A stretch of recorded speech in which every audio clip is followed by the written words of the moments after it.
Hello સાથી મિત્રો, સમાજના તમામ બાંધવોને મારા હૃદયપૂર્ણ જય ભીમ, નમો બુદ્ધાય.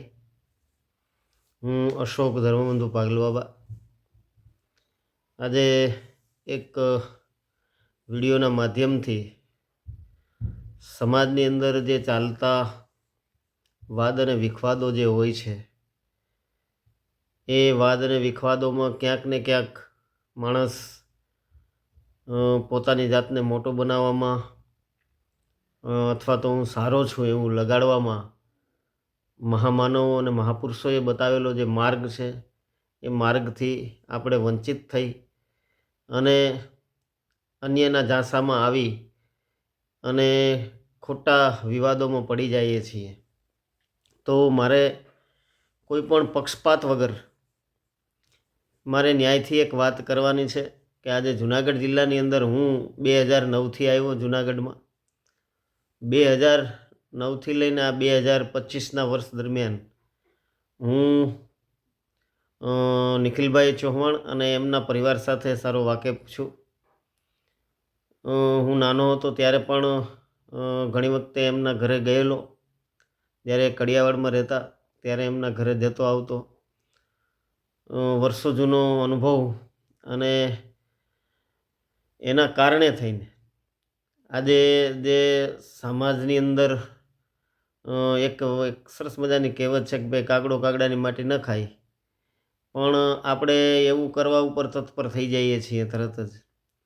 એટલે અમુક જે વાદ અને વિખવાદો જે છે એમાંથી બાદ થઈ અને આપણો લાભ અન્ય લોકો ન ઉપાડે એનું ખાસ ધ્યાન રાખી આપણે જે આ વિખવાદો છે એને સારી રીતે પાર ઉતારી અને મહાપુરુષોની મુવમેન્ટ સાથે જોડાવાનું કામ કરીએ, ન કે એને તોડવાનું કામ કરીએ. એ પરિવાર સાથે 2009થી અત્યાર સુધીનો પરિચય છે મારો. અને મેં ક્યારેય નિખિલભાઈના પપ્પા છે એમને ક્યાંય કોઈ એવા વ્યસનોમાં કે આ કે તે કે એ માણસને મેં ક્યારેય જોયા નથી. દેવજી બાપા ચૌહાણ છે, પોતે ભજનાનંદી માણસ છે, વિવેકી છે અને વિવેકી તો છે પોતે અને સતત જેના ચહેરા ઉપર સ્મિત રહેલાતું હોય અને પોતે હસે અને બીજાને હસાવવું એ એનું કામ છે. વર્ષોથી કેશોદ તાલુકાની અંદર પણ ઘણી બધી નોકરી કરી એમણે. ત્યારે પાગલ બાબાની સાથે ગામડે ગામડે સાયકલોની અંદર જે એમના થેલા ઉપાડી અને મારા બાપાના થેલા ઉપાડી અને દેવજી બાપા એમની સાથે જતા.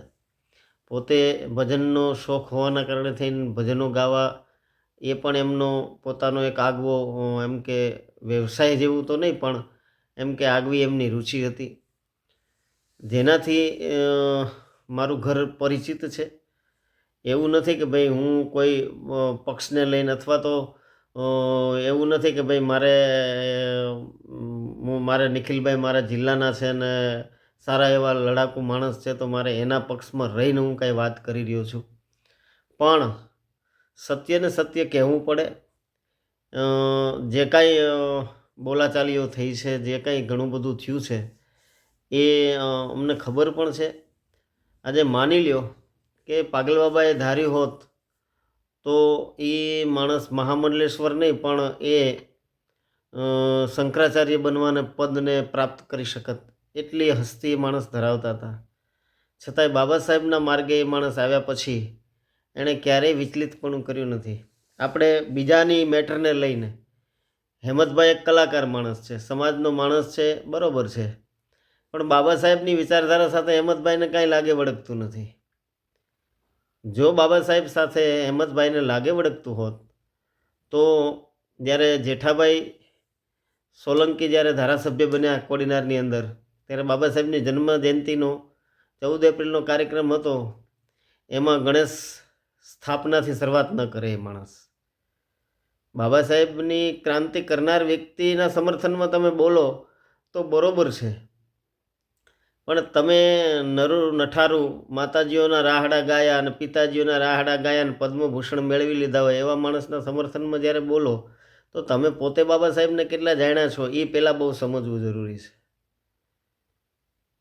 કારણ કે જ્યાં સુધી તમે ફના ન થાવ ને ત્યાં સુધી તો નેતા તો બધાને બની જવું છે, પણ ફના થવું પડે ને ત્યારે ખબર પડે. પગમાં પહેરવાના ખાડા ન વધે ને ત્યારે ખબર પડે કે નેતાગીરી કેમ કહેવાય, નેતાગીરી કોને કહેવાય. એક જ ઉદાહરણ છે, ઘણા બધા લોકો હતા. હું એક ઉદાહરણ આપીને મારી વાતને ટૂંકાવીશ, એટલા માટે ટૂંકાવીશ કે બહુ બોલવું એ પણ યોગ્ય નથી. આજથી 4 વર્ષ પહેલાં મારા બાબાનું એક્સિડન્ટ થયું હતું. કૌશલ નામ છે, અને એનું એક્સિડન્ટ થયું ત્યારે હું રાજકોટની અંદર આવ્યો હતો. નિખિલભાઈએ જે નાખેલો મેસેજ હતો એ મેસેજને વાંચીને ઘણા લોકો, એટલે અડધું ગુજરાત એમ માનો ને કે મને મદદરૂપ થયું છે. મેં આજ દી સુધી નિખિલભાઈના મોઢે ક્યારેય નથી કીધું કે ભાઈ તે મને આ સરસ મજાની મદદ કરી છે, તે બદલ તમારો આભાર. અને એ માણસે પણ એવું ક્યારેય કીધું નથી, કારણ કે મારા દીકરાને 9 હેમરેજ હતા ને મોતના મોઢામાંથી બચાવવા માટે એણે પોતાએ સમાજને અપીલ કરી હતી, અને એણે પોતાએ કીધું હતું કે ભાઈ આ પાગલ બાબાનું ઋણ છે, જો તમારે અદા કરવું હોય તો અત્યારે એક મોકો છે. અને અશોકભાઈ છે એ પાગલ બાબાની રાહે ચાલે છે, એટલે એમના દીકરાને આપણે મદદરૂપ થઈએ. અને એ 9 હેમરેજમાંથી મારા દીકરાને બેઠો કર્યો. અને એમ માનો ને કે મેં સારા સારા નેતાના ઘર ખખડાવી લીધા હતા, એમ માનીએ. મારે કોઈનું નામ નથી આપવું, પણ મને ક્યાંયથી જવાબ નહોતો મળ્યો. નિખિલ ચૌહાણ ખાલી એક ફોન થયો હતો ને એણે એટલું જ કીધું હતું કે હવે તમે મૂકી દો ફોન, હવે એ મેટર છે ને મારી મેટર છે. એ માણસે સમગ્ર ગુજરાતને અપીલ કરી હતી અને મારા છોકરાને બેઠો કર્યો. એટલે એવું નથી કે એ માણસે મને આટલો સપોર્ટ કર્યો છે એટલે હું એના સપોર્ટમાં બોલું છું, પણ જે દાજતો હોય એ માણસ તો સત્ય છે એ કહેવાનો જ છે. એમની જે પાછલી જિંદગી જે માણસની હોય, માની લો કે વાલીઓ લૂંટારો હતો, તો એ લૂંટારો હતો એ વાલ્મિક મુનિ બની શક્યો, બરાબર છે. અંગુલીમાલ હતો, એ અંગૂઠા કાપી નાખતો હતો, તો એ અંગુલીમાલમાંથી બનતે અંગુલીમાલ બની શકે છે. તો એના પાસ્ટને ન જોતા આપણે પ્રેઝન્ટમાં રહી અને મહાપુરુષોની વિચારધારાને વરીએ, મહાપુરુષોએ જે બતાવેલો છે એ માર્ગને લઈને હાલીએ. કારણ એનું એટલું જ છે કે 2 વ્યક્તિના બાંધણામાં ત્રીજો વ્યક્તિ ફાવે નહીં મારા સાહેબ. એનું ધ્યાન રાખવું એ બહુ જરૂરી છે. હું સમાજને, મારા જે નવયુવાનો જે છે, નવજુવાન જે લડાકુ માણસો છે, એને ખાસ કરીને 2 હાથ જોડીને વિનંતીથી અપીલ કરું છું કે આવા વિવાદોમાં ન પડો.